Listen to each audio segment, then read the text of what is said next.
Welcome back. We are joined again by Professor Richard Wolff to discuss the war on Iran, or, well, more specifically, what is seemingly not a peace agreement, but a memorandum of understanding. So, thank you for coming on. When we look at the war against Iran, it seems now with this deal that either the US is, well, looking for de-escalation or peace. I guess why one can come with many explanations. It exhausted its military capabilities. It doesn't look good for the midterms. The global economy is being pushed off a cliff.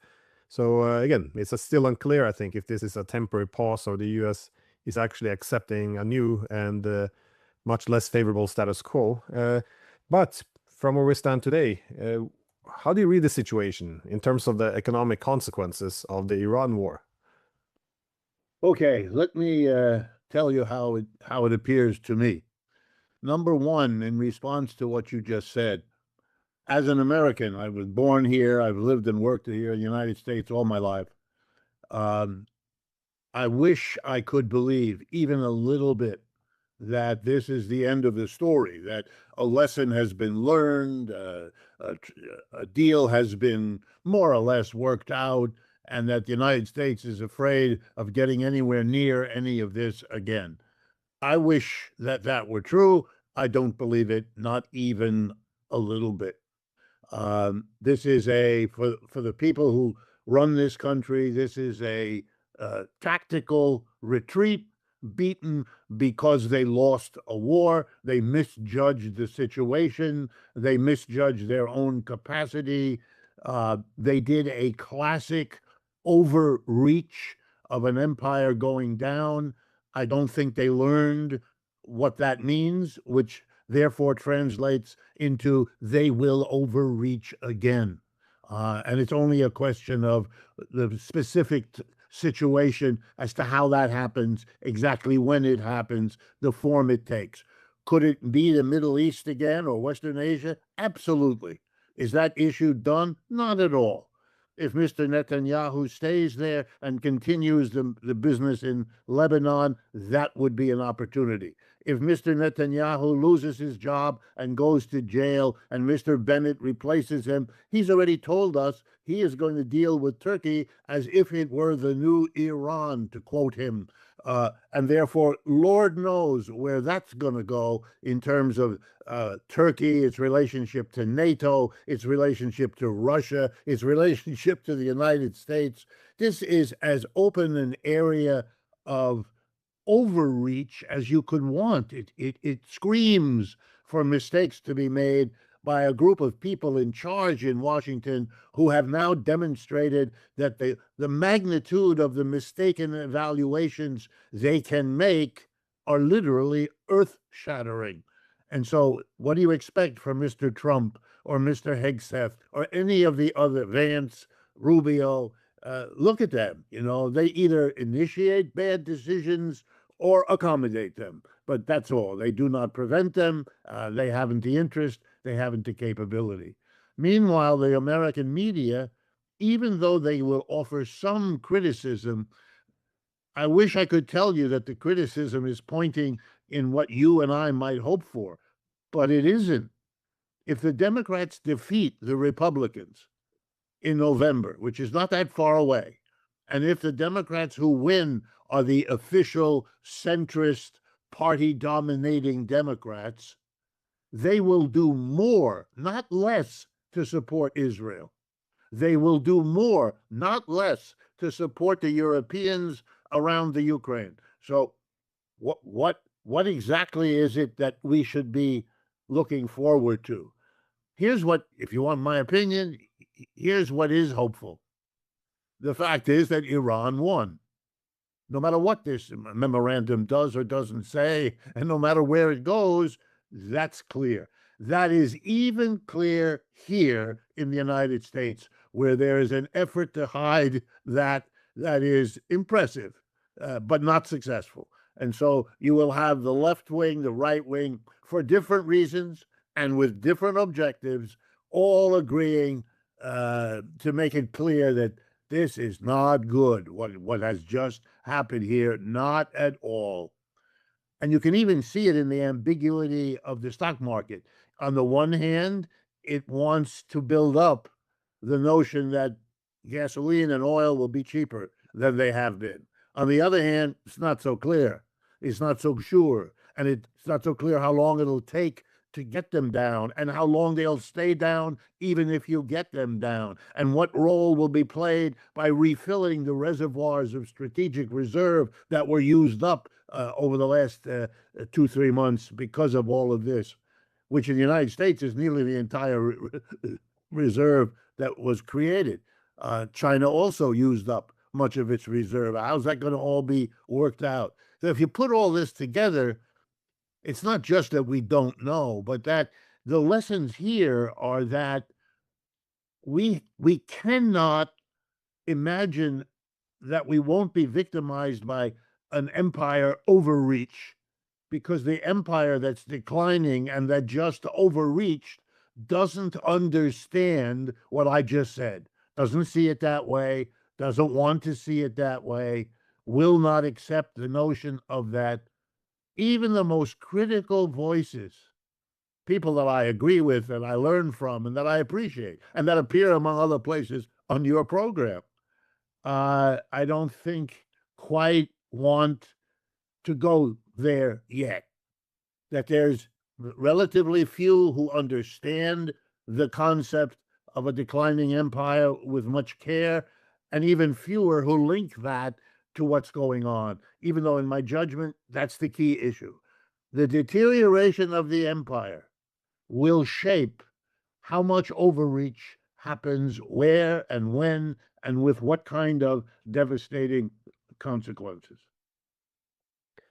How about the significance, though, of the Strait of Hormuz falling under, let's say, Iranian administration? Because from what I understand in the memorandum of understanding, again, we haven't seen the text yet, but the Iranians will not take a toll, which is defined as merely money for passing through, but they do take a fee. So apparently the difference between a toll and a fee is that the fee includes, the operation of the strait, providing navigation assistance for the different vessels, safety infrastructure, safe and rescue, environmental issues. So it's supposed to cover all of this. I guess it's not that strange well, it's not unprecedented, I think, because you see in the be it in the Bosphorus, for example, the Turks will take such a fee. But it didn't exist before, and it will exist now. And it also suggests that this very key maritime transportation corridor is not going to be under U.S. control. It's going to be, at the mercy of Iran, if you will. So what is the economic and security significance of this outcome? I mean, people can complain until they're blue in the face, but if the U.S. could take it under their control, they would, but they can't. So at some, there has to be some recognition of this new reality, no matter how unjust one thinks it is. Well, I don't find it unjust myself, but let me respond to your question or your issue. I think you're absolutely right. I think that is one of the momentous consequences, and I would classify it as a staggering validation of the notion of a declining empire. Uh, there was a moment during the last few weeks when Trump was giving answers to reporters, and the issue that you just raised came up. And he waved his finger, as he likes to do, and says, well, the strait will be open, and there'll be no fees or no charges, none at all. We'll be watching. And if anything, what is he saying? Before the United States owned and operated that passage and made the determination to let it be free, given the allies that depended on it, given the way directly and indirectly the United States depended on passage there. Let it be. Who cares? It's a free passage. Now the Iranians have shown, no, it isn't. We are going to take an interest in it, and we are going to supervise, and we are going to overshadow it with missiles that nobody can take from us. And if you don't behave in the way we have declared, we have shown you we will obliterate your military bases in the Gulf area. We will attack your allies. We will attack anybody you use as a base to interfere with us. I mean, that's it. That an empire either runs the situation or it doesn't. What just happened was a change of management from the United States as the authority in fact to Iran as the authority in fact.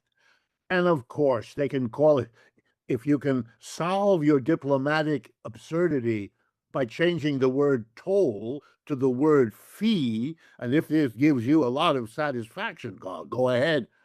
All the principals in the game know what we're doing here. I have worked in my life with countless corporations. I know how they keep the books, and they will move the item, the expenditure, or the receipt from one category to another to manage their tax bill, to manage their public relations image, to manage their annual stock report, and they'll move them differently. And they'll get caught from time to time doing it, and that just means they have to be more careful about how they do it. When you calculate a fee for the costs you have, does that include the missile batteries? That's a cost. You have to have a lot of missile batteries aimed such that you can get at a ship anywhere in that strait. They will do that, of course. They have to do. All of those are costs that they can allocate to the running of this strait. So the bottom line here is either the United States accepts that control of the Strait of Hormuz is now no longer the American prerogative, it belongs to Iran. Does that mean the United States cannot challenge it? Absolutely, it could. Mr. Trump can reimpose the blockade that he has now removed. If I understand the memorandum, it includes the removal of the blockades, et cetera, et cetera. But he could reimpose the blockade, setting aside how effective it was or wasn't. But he could. He could bomb again. In fact, this morning, the headlines in this country, I don't know what you have in Europe, but in this country, the headlines were he said he might bomb again. If they, I quote you, if the Iranians don't behave, I will bomb them again. Okay. Put aside the crude language. We're used to it by now.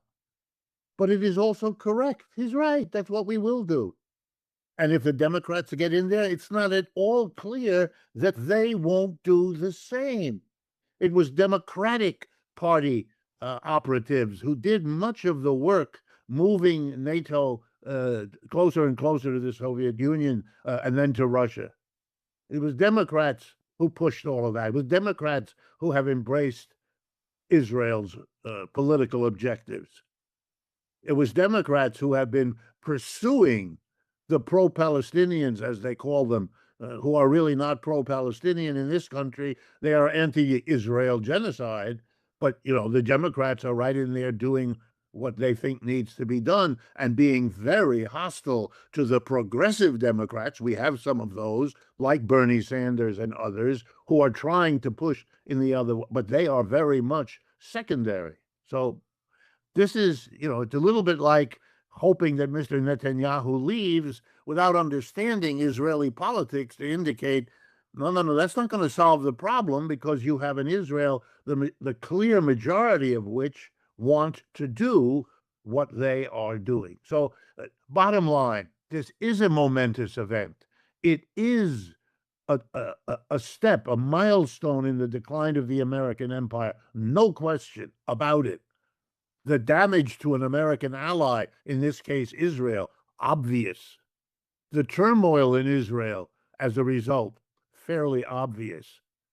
The self-confidence of the Iranians and the fact that the other Gulf countries are busily reorganizing their relationships to Iran because they understand that they're right in the firing line of this game. For them, the decline of the American empire is an existential threat.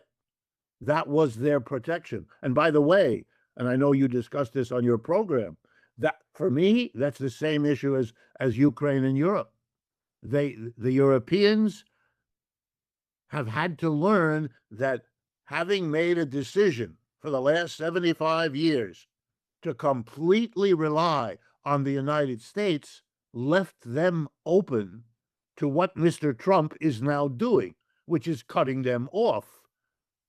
They bet on the wrong horse, and now the reality that that horse is limping has settled in. And a leadership in Europe, political leadership, hangs on to a desperate Russophobia because they don't know what else to do, since they're going to otherwise be left with a population that says, you, the leaders, have been in bed with the Americans for the last 75 years, and look what it has done to us. We're deindustrializing. We're falling behind. The world is the oyster of the United States and China, and Europe is an afterthought, mainly interesting for tourism. This is not what we wanted. And you did it because you allied with the United States. How do you protect against that? Answer: you come up with a worse enemy. You can distract and deflect your people by focusing on an urgent danger that you have to hype all the time, so that people like you and me and many others looking at this wondering, where does this hysteria come from? The hysteria, like any psychologist would tell you, is a clue that there's something important going on here. It doesn't have to be what they say, but something important. And the answer is it's an existential threat to an entire political class that has made its bed in a place that turned out to be deeply insecure. And by the way, it's even worse for the employer class, because the European employer class, the capitalists, they are finding themselves squeezed between the United States and China. They're desperate, and they're turning to their political leaders and they're saying, you have to help us. You have to subsidize us. You have to give us cheap money. You have to compensate for the energy costs that have gone crazy. And we know that you can't do that while you maintain the welfare state that you have built up in the 20th century. That has to go. You have to kill that welfare state and give us the money in military Keynesianism, etc., to get us through this bad period. And we don't care how you do it, you must do it. And the political class in Europe, how do they do it? Russophobia. You can justify, look at Germany, you can justify building up your defense establishment by making Russia the great bugaboo. Good for your politicians. You know, there's a joke in the American lexicon of Western movies, cowboy movies. And the joke, repeated endlessly in movies, goes like this. A group of robbers ride into town and they rob the local bank. And the population is outraged. Their bank has been robbed. And they start to be angry at the sheriff because it's the job of the sheriff to prevent that occurrence. And the sheriff, with a big grin on his face, orders his deputies go out there and round up the usual suspects. In other words, rather than deal with the criticism of his community that he has failed, he comes up with someone they can vent their rage on, the usual suspects. Well, the usual suspect for you in European politics is Russia, is the Soviet Union, is the whole history basically since 1917, the Bolshevik menace, and on and on. And so, with little imagination, they have gone to work pacifying both their political anxieties and the urgent demand for government support that the business community imposes on them. And for me, this is all grist of a mill. This is the United States, who, for its own reasons, has to drop its European allies, drop Canada and Mexico, now misjudge Iran, drop Israel. Look at it. It's an empire in decline, and it is throwing up disasters as it crashes downward in its historical trajectory. Yeah, you you mentioned the memorandum of understanding and Trump making threats of using force again. He Yeah. did also say that the memorandum of understanding, if he doesn't like it, he will go back to bombing the Iranians. He said something like smack them in the middle of their head. But it is interesting because in the memorandum of understanding, supposedly it says that during these times of negotiations, there should be no use of force or threat of the use of force. So it's not worth much because he's not planning to abide by it. I think it's like over the past 30 plus years, all international deals are meant to constrain the other side, not the hegemon. So I think there's some getting used to this new world even after being defeated. But you said something interesting though about the Gulf states. They have to recognize reality too. That is, they can't bet everything on a losing horse. And well, if we take a step back, the Strait of Malacca, Iran, it has a very central role in the not just the U.S. economy, but the world economy. Again, from 91 when the US went off the gold standard, it kind of replaced it with the petrodollar in 73 by having the Gulf states sell their oil in US dollars. In modern terms, this does everything. It finances American artificial intelligence in the rivalry against China. So, what could be the ripple effects here or the ramifications? Because this goes well beyond the US-Iranian dispute. This can, I guess, shake the entire global economy and the US Yes, empire for that sake. yes, it can. But let me be, let me be an economist for a moment with you. All of this, what we might call Sturm und Drang, the old German phraseology, China, as far as I can see, is a bemused spectator.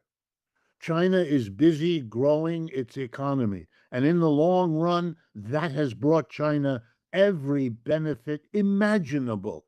It's not, it is not being bombed. It is not wasting resources on bombing anybody. It is building up its military. It would be crazy if it didn't. And it has the resources to do so. And it continues to grow. I want to remind people Iran is a member of the BRICS. Iran just won a war that was not just against Iran, as everybody knows, any more than Ukraine is just about Ukraine. It's a war between Russia and the West. And in many ways, Iran is a struggle between the BRICS, that is, China and its allies on one hand, and the United States and its allies on the other. You even have it, if you didn't see it before, we have the fact that the G7 are meeting outside of Geneva, Switzerland, as we talk over the last few days, and are limping around trying to figure out which way to go. The countries announced their quote unquote support for the United States. I find that stunning. You don't know what's in the document and you are going to support it. That's the behavior of somebody who is a servant. That's a servant mentality. So you're being told they still believe that they should hold on to their old position of ally of the United States, no matter how the United States treats them. You're giving a lesson even to the Democrats here that there is no need to work something out with the Europeans. Very little has to be given to them. A good bit can be taken from them. I mean, if you understand the logic, one of the reasons you have Russophobia in the way we witness is because you can generate a kind of weird support in the United States for this sort of hostility. And that is what holds on to a little bit of support here in the United States, because the United States is afraid not so much of Russia, but of the Russia China connection. And the Europeans are a little bit useful in deflecting some of that. But other than that, this is a display of BRICS emerging.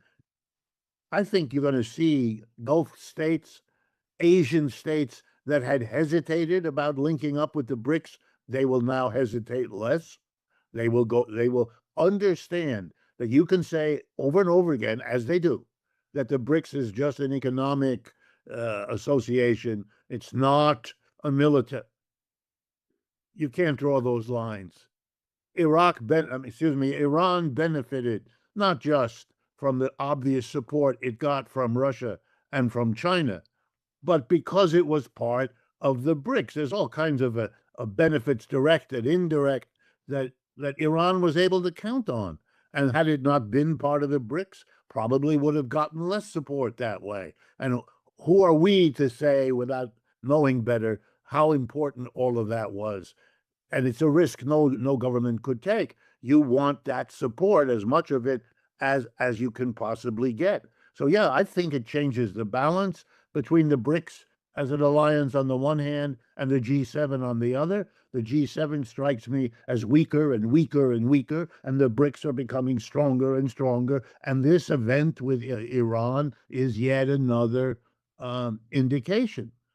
Iran, Turkey, and Saudi Arabia are now the big countries.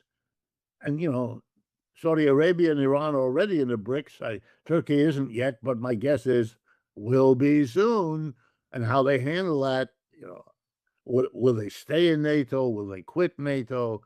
The ambiguity of the Muslim Turkey in relationship to Christian Europe and all of that, lurks in the background to make all of this even more complicated.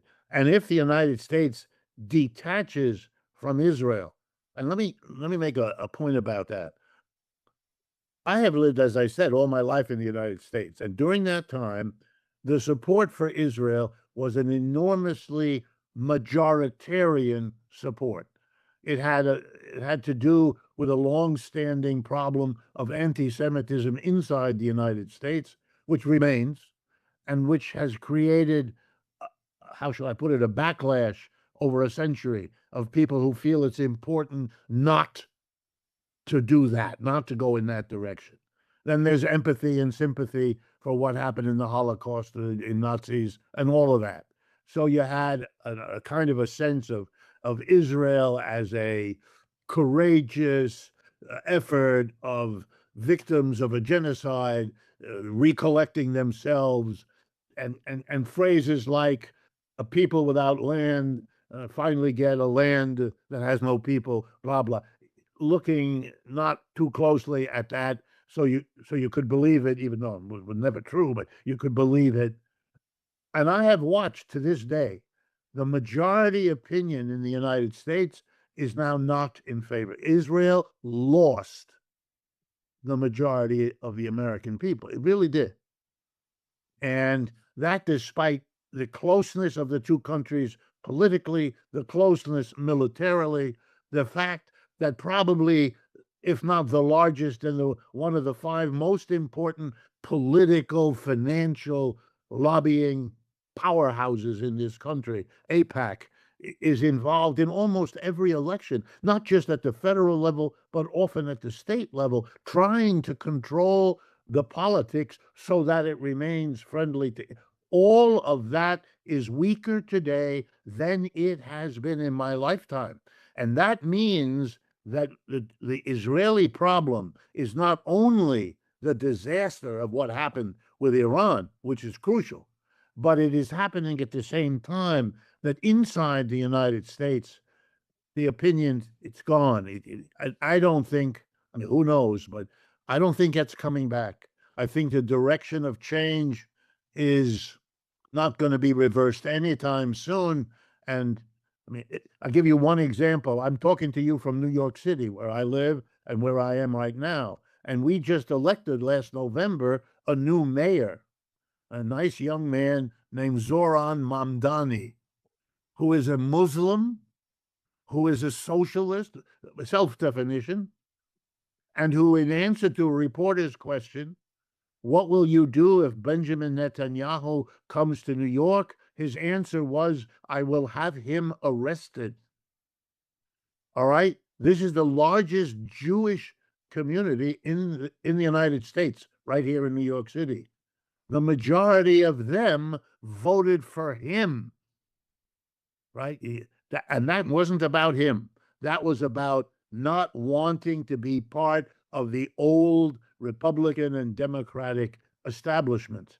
And that is the reality of this country. And it would be a mistake And I tell this to my colleagues in the field of international relations, people I admire and respect, John Mearsheimer, people you know and that you deal with as well, that I understand the logic of great power politics, but it is a mistake not to always ask why the great powers do what they do. And it isn't because of the uniqueness of the great power relationship. It's also, and often in the main, a reflection of what's underneath that has to be evaluated and taken too. Capitalism in this country is in trouble. The decline of this empire is also pulling down the economic system of which the empire, after all, was an expression. That shouldn't surprise anyone. And the questioning of capitalism is greater now than at any time in my lifetime. And it's a big difference already and becomes more so as the city of New York electing a socialist who has to then be placated, for example, by Jamie Dimon, the head of our largest bank, the Chase Manhattan, the JP Morgan Chase Bank, who has to placate our new mayor because he's a little worried about where that might go, as he should be. I would look at the well again when one looks at the decline of the U.S. empire. Many people are struck with some concern, and there should be some concern. We don't know what comes next, but it could be full of opportunities as well in terms of the United States having a more sustainable role in the international system if it's one among many powers. That is, it's more balanced, and also, as Zbigniew Brzezinski said or wrote when he essentially wrote the Bible for unipolarity in the 1990s was that it was going to be very difficult for the U.S. to be an empire abroad and a democracy at home. And so it would seem as if this time moving forward, it doesn't have to be one of problems. It could be one of the U.S.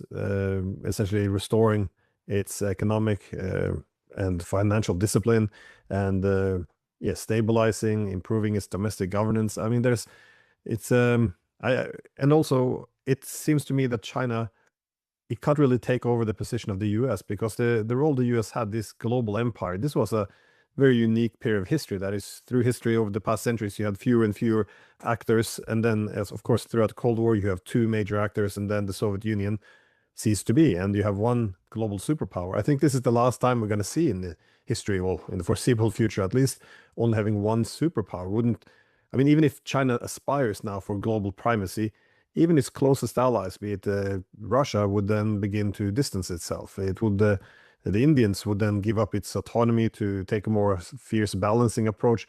I think an equilibrium would restore itself if the Chinese went this way. So I just don't see. I don't think the Chinese are blind. I think they realize that a lot of the support they have in the world is because they're not pushing this hegemonic approach. And but yeah, do you have any final thoughts?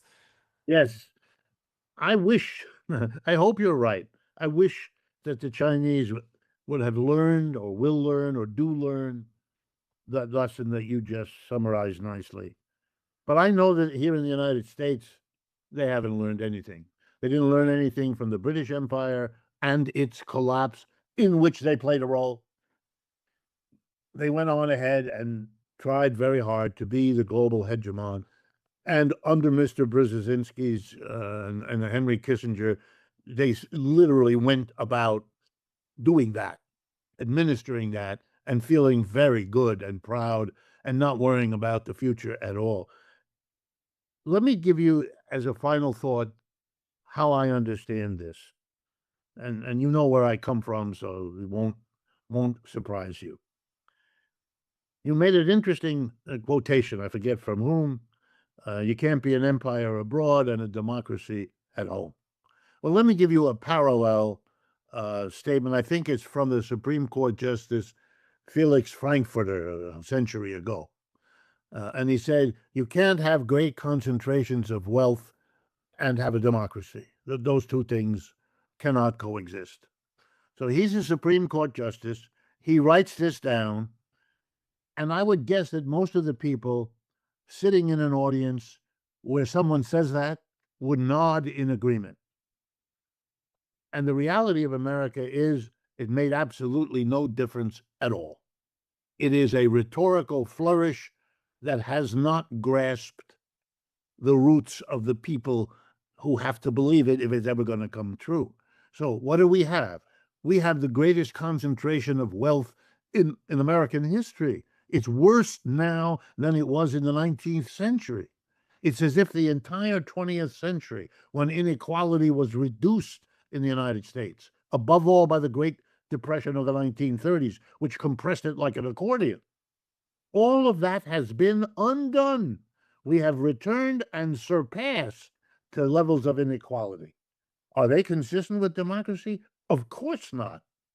This last week, we celebrated, and I mean that word carefully, in this country, the arrival of Mr. Elon Musk as the world's first trillionaire.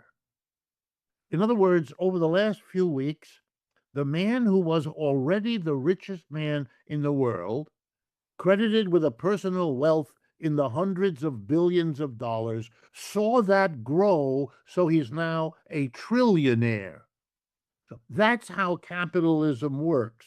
It makes the rich richer. It always has, until people have revolted or the system has convulsed. Then we have a period of decompression until that's overcome, and then we resume what the basic tendency is. Well, I'm afraid the same thing operates here. Yeah, you're right. It isn't compatible. The wealth corrupts our democracy, and we have as corrupt a democracy as you could imagine. Our government is bought and paid for. It's stunning. You can't understand Israel without that. Israel figured that out and figured out how to use it. It gets to the point of absurdity. The United States government funds Israel. Israel funds AIPAC.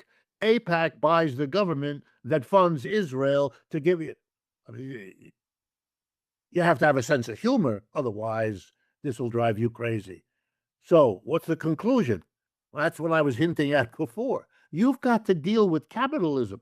Capitalism has its own dynamic. It's just as important as the great power conflicts that people like to talk about these days, which I understand. The great power is falling apart, and so everybody's focused on great power maneuvers and counter moves and all of that. I understand. Is there a logic to it? Yes. Is there a world in which these great powers? Yes. But it is not unique and separate from the world of capitalism, its growth impetus, and all that that implies. If you leave that structure intact, you're going to get the results. And one of them is the building of an empire, and another one is the decline of an empire. And then the next one is, what does the emerging economy, China, is it going to be different? Well, my argument, I think it'll depend on how they manage their internal economic system. They are a very strange economy, half private capitalist, half state enterprise. With a government and a communist party coordinating all of this, offsetting the weaknesses of the one by using the other in a hybrid arrangement. Clever, unique, very successful, should be a lesson to everybody, isn't, but it still leaves to them. Is that an adequate way to manage your accession to the dominant role you're going to have? Or will it plunge you into the same evolutionary dead end that happened with the United States? Well, it remains to be seen. It's at least it will be interesting times ahead. So, well, thank you very By the much way, for taking time out of your morning. let me take a moment because I'm not sure your other guests will do it. Your program is getting better and better. I look at it as often as I can get a moment to see it. Your questions are great. Your guests are great. Some of your recent shows on what's going on in Iran, the European catastrophe, have been wonderfully instructive. And it's a service you're performing that I want you to know many of us see it, appreciate it, and are telling everybody we know, go take a look at this. You will learn a lot. Thank you very much. I appreciate it. That's yeah, Have a pretty good coming from day. you.